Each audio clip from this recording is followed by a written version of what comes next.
Ladies and gentlemen, Good evening. Are you ready? Okay, here we go. You're listening to the Deal Room Podcast. Join us as we bring you the inside scoop on business sales and acquisitions. Get across trends in the area and hear the industry's best recount their real-life tips, traps, and experiences. Now, here's your host, Joanna Oakey. Hi, it's Joanna Oakey here and welcome back to the Deal Room Podcast, a podcast proudly brought to you by our commercial legal practice, Aspect Legal. Now, today we have back a guest that we've had on the show once before, Simon Clatworthy from Start Your Earnout Now. Now, today we are talking to Simon about where we have a sale of a business that revolves around a team, not necessarily a traditional asset-based business. So we talk about why this can be a problem, where Simon has seen this occur in the past, and indeed where I've seen it occur in the past as well. Why this can pose an issue for the business owner in selling and also for the buyer in buying the business. And we also talk about resolutions for this type of business and broader themes. So the concept of how we can use early preparation to deal with this type of issue and many other issues in gearing businesses up for a sale. So buckle in, here we go. ladies and gentlemen, Good evening. Are you ready? Okay, here we go. You're listening to the Deal Room Podcast. Join us as we bring you the inside scoop on business sales and acquisitions. Get across trends in the area and hear the industry's best recount their real-life tips, traps, and experiences. Now, here's your host, Joanna Oakey. Hi, Simon. Welcome back to the Deal Room Podcast. It's fabulous to have you back on the show. Wonderful to be back, Joanna. Okay, wonderful. All right, so Simon, today we're talking about this whole topic of selling a team rather than a traditional asset business in cases where I guess the team is seen as the greatest value, the greatest asset value of the business. Maybe give us a quick insight into where you have witnessed this happening before. Have seen it on a number of occasions, and perhaps most recently was last year when I was asked to help a woman sell her small digital marketing agency in which it was her 2 employees, and she had up to 6 consultants working for her at any point in time. And she was approached by an international publicly listed company because they wanted to try and get access to a client of hers and heard she had been doing some great work and said, why don't you come and join us? We'll give you a great salary. Hey, and by the way, if any of your team want to come along as well, they can come as well and we'll employ them. So that was the context that I was asked to come and help. So the purchaser was looking and saying, well, you don't actually have a business at all. We're just hiring some talent to give us access to a really great client. So what I had to do, first step, was to educate the owner of that business to say, hey, you do actually have a business. You're not just a group of people providing a service to one or a number of clients. You've actually got a genuine business. And to me, a business is a collective of people or assets delivering a service to customers. So I said, so to start with, there is goodwill there, and they've recognized that. They just don't want to do it as a business sale per se. They saw it as, in inverted commas, which I thought was a pretty cute term, an acqui-hire. So an acquisition hire. You know, I've been doing M&A for 30 years and it was the first time I'd heard that phrase. So I've put that one in the back pocket and I'll use it again moving forward. That's right. We might create a bit of a jargon dictionary here. We can add that one to it. I like it. Indeed, we can. So it was a really interesting process on both fronts. First, to educate my client for the importance of making sure that it was a business sale. So every dollar that she got was deemed to be on an asset account rather than assessable income account, part A. And then secondly, having to go through the process to say, how do we actually really make this thing look like a business? So it's not you just selling a little bit of time to one client. So you had to sort of go back, make sure all the employees and consultants had appropriate contracts and that they could survive a transfer of ownership and make sure that they were incentivized to stay for a period of time and that was obviously a really important component. Then secondly, with these types of sort of small businesses where they're heavily reliant on one or a number of customers, is to ensure that that customer is happy to come across to a new owner, recognizing that the team that's going to deliver the service to them is not going to change in the near to medium term. A really interesting example that you're talking about here. And I think it's interesting because we're talking about two perhaps slightly different topics. One relating to the tax advantages of structuring this type of approach in a number of different ways. And I think there are a number of consultants or brokers in the industry that don't quite have a clear, grounded understanding perhaps of this difference where you're talking about the difference between their capital account and income as a whole. So I guess just the short answer there is just that they're taxed differently if someone is to earn income as earn revenue as from a sale of the business as a whole versus their income for their time, basically. But not just the taxation element. I guess there is also the value element. Like what I hear you saying is the value is not just, well, there is value in the team, obviously, but there's also value in the client and value in the business as a whole. And this really, to me, comes back to these bigger questions. Number one, about preparing your business for sale before you hit the market on the basis of understanding what the value and the assets are in your business, number one. And number two, locking in that value. You need to have understood it in order to be able to communicate that to a potential buyer, but you also need to have locked that in so that a buyer feels that their risk is mitigated in terms of paying something for those assets that you're telling them that they should be acquiring. 100%.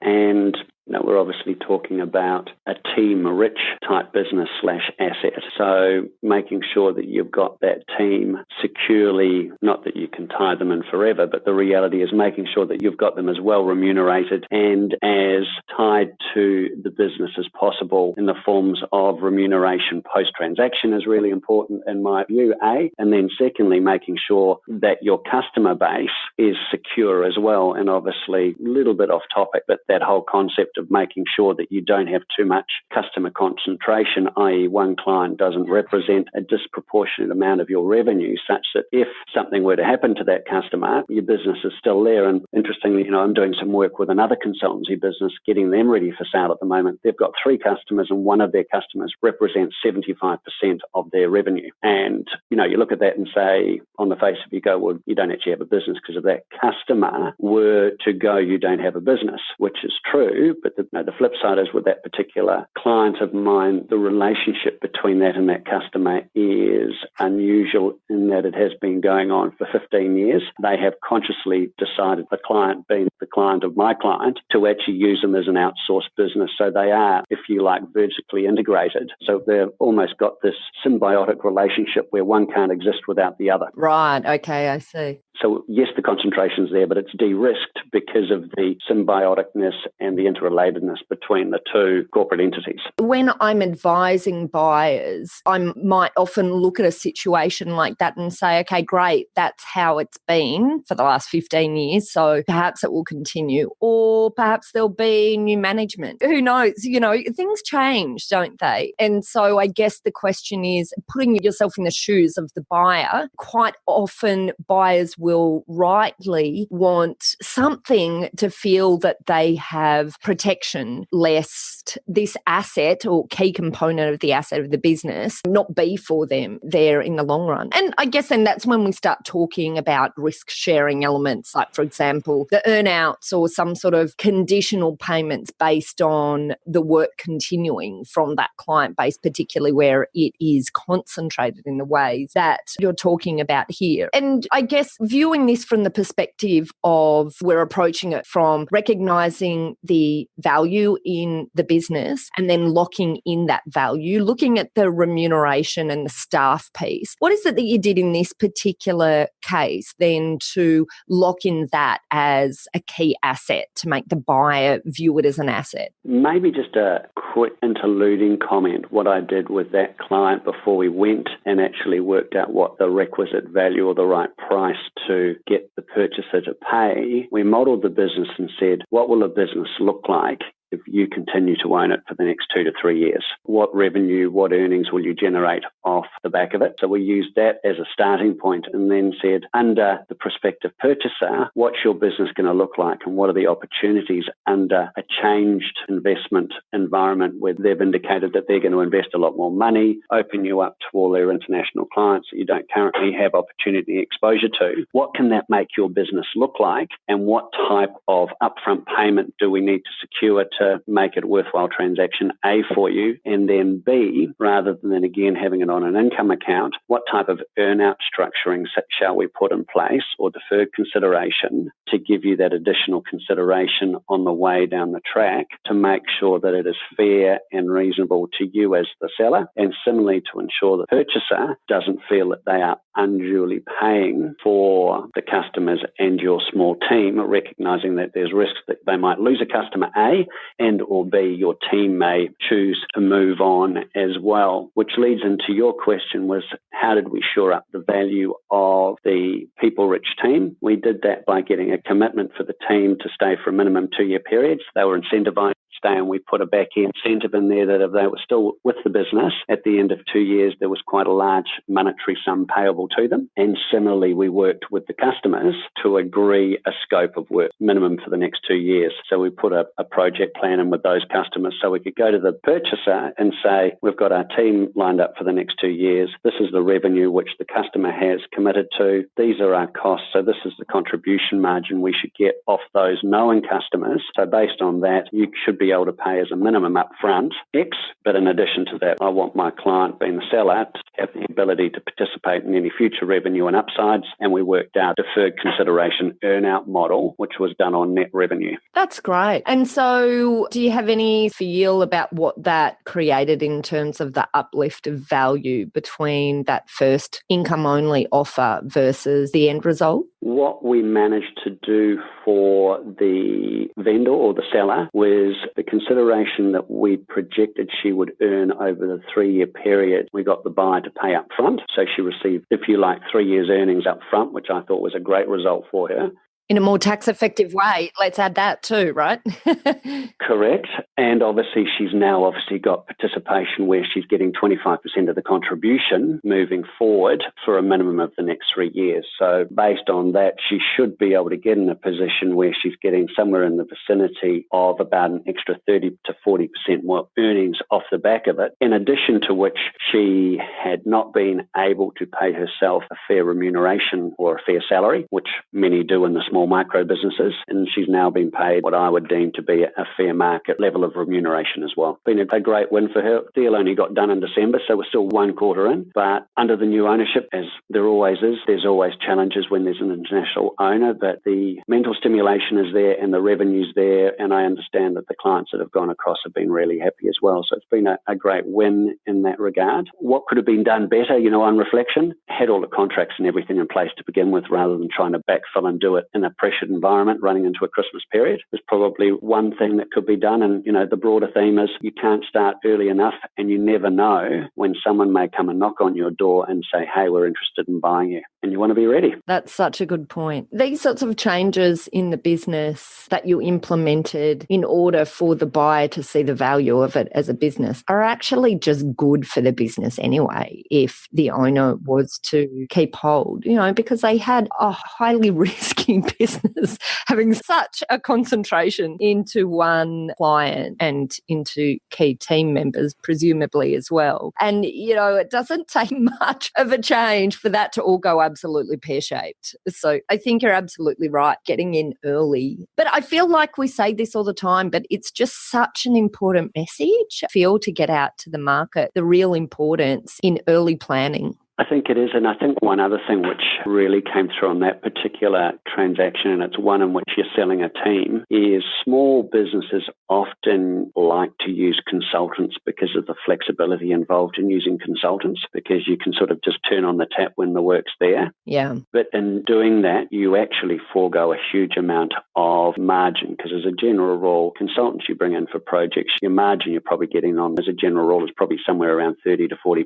But the way in which it works So they're an employee. Your actual corresponding margin is probably somewhere between 58 to 60% if you get your charge out rates and so forth right. So very often you say, yes, I've got a good business, I've got X amount of consultants, but if you're using that volume of consultants, I advocate to consultancy businesses seriously look at bringing some of that resource in-house as a full-time employee, and you will see your contribution margin and therefore your profitability and ultimately the value of your business increase because you get a great better return off that investment. Yeah, I absolutely agree. I mean, how many organisations do you see use that level of contractors though? I mean, it's really, certainly going into a sale, it doesn't look good, but also just generally speaking, it's a really tough way to grow a business because as you say, once you've got the flexibility there, you don't necessarily have the commitment of the team members. And it's really hard to pull everyone together with leadership when your staffing is fragmented by an on-again, off-again nature of the use of contractors or consultants. Totally agree. And that sort of just re-emphasises a team as a team when they're employed. A consultant is there to provide you with flexibility and float to sort of accommodate variable demand. But certainly you want to make sure that you've got a core fixed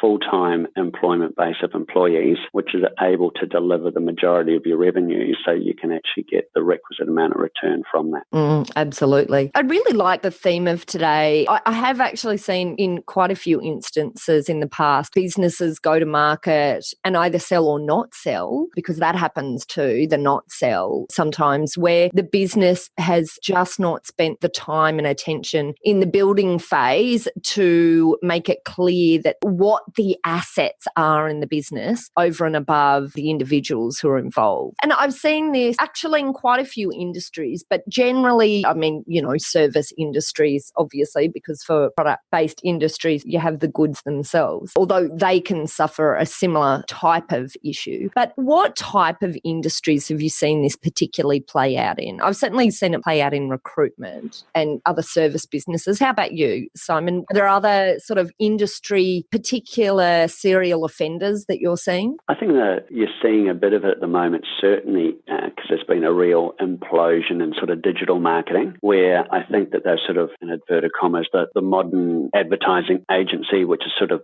got into digital agencies, and you've seen an implosion of those small micro digital agencies where they bring a couple of people in, they get one or two clients, they get on a roll, and then they do look to roll in and use these consultants to try and bolster up their perceived number of bodies working within the firm. Certainly seeing it within there, and in architectural firms you're seeing it a little bit, but architects prefer to employ people, so you're not seeing quite as much in that sort of consultancy type sort of model. Through management consultants, you see a fair amount of it in there. They sort of ebb and flow, and believe it or not, even some of the boutique corporate advisory firms have tried to build up teams in and around the nucleus of sort of one or two, but for them, more often than not, the egos of those playing in that particular market come to conflict, and they're forever fighting about fees and who brought deals and who didn't bring deals, and they spend more time fighting about who's going to take the revenue than delivering the revenue, to be honest. So those are probably the core ones where I'm seeing that particular type of environment evolve.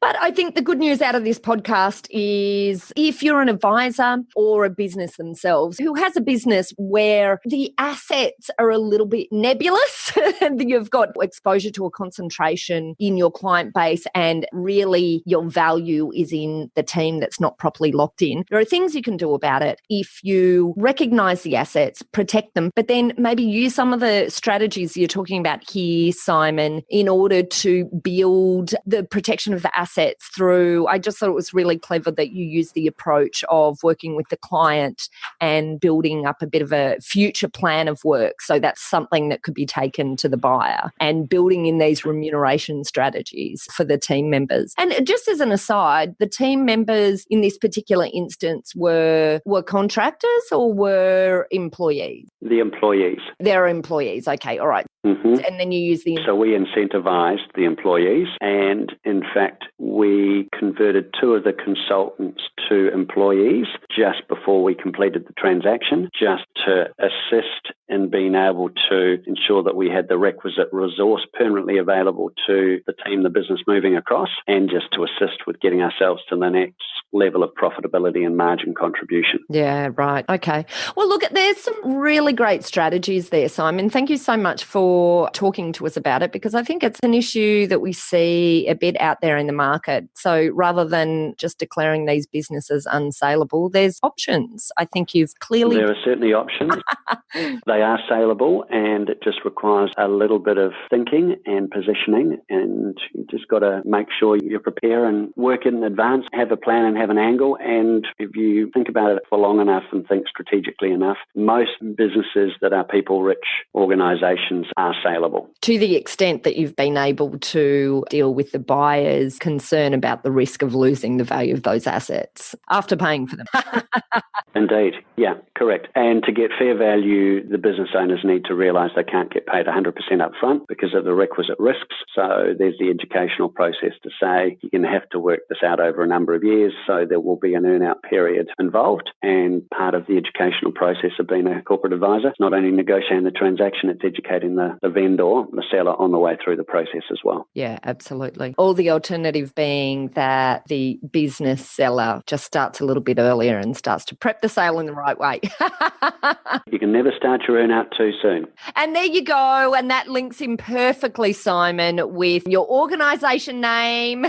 Start your earn-out now. Indeed. You've got it. If people want to think about starting their earn-out now, where do they find you? They can find me at my website, which is startyourearnoutnow.com, which is the best place to go. Or obviously they can call me on my mobile 0421 599 616. Excellent. Now, if you're running along the beach or on your commute into work, don't worry, we've got those links in the show notes so you can make contact with Simon in order to talk to him about how you can start your earn-out now. Fabulous, Simon. Thank you so much for coming on the program. I've absolutely loved it. Likewise, fantastic, and all the best, and we'll talk again soon. Brilliant. Thanks, Simon. Well, that ends our episode with Simon Clatworthy from Start Your Earnout Now. Just as a quick recap, in this episode we talked all about the issues in selling a business that doesn't have a traditional asset base, where, for example, the key assets in the business might all revolve around team. Many times when we're dealing with the sale of a business, there might be issues in the business like this, where our key assets are caught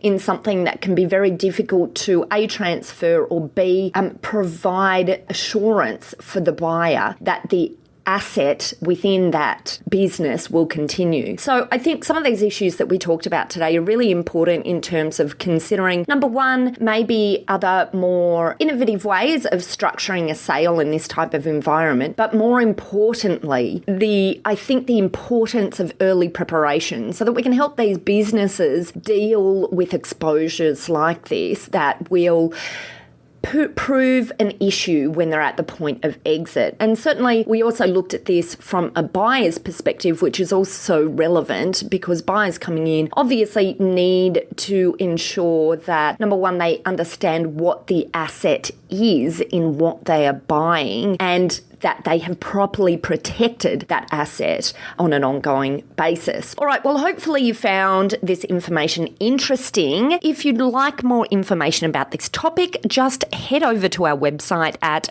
thedealroompodcast.com, where you'll be able to find details of how to contact Simon Clatworthy, and there you'll also be able to find details of how to contact our lawyers at Aspect Legal if you or your clients would like to discuss any legal aspects of sales or acquisitions. And finally, if you enjoyed what you heard today, then I'd love it if you would pop over to your favourite podcast player and leave us a review. Well, thanks again for listening in. You've been listening to Joanna Oakey and the Deal Room Podcast, a podcast proudly brought to you by our commercial legal practice, Aspect Legal. See you next time.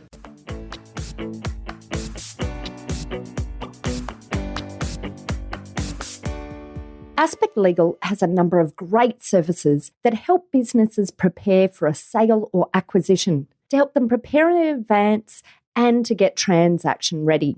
We've also got a range of services to help guide businesses through the sale and acquisitions process. We work with clients both big and small and have different types of services depending on size and complexity. We provide a free consultation to discuss your proposed sale or acquisition. So see our show notes on how to book a time to speak with us. or head over to our website at aspectlegal.com.au. Ladies and gentlemen. That will conclude this evening's entertainment. Thanks for listening to the Deal Room Podcast. To find out more about this episode and other episodes in the series, check out the show notes or head over to our website at thedealroompodcast.com.au.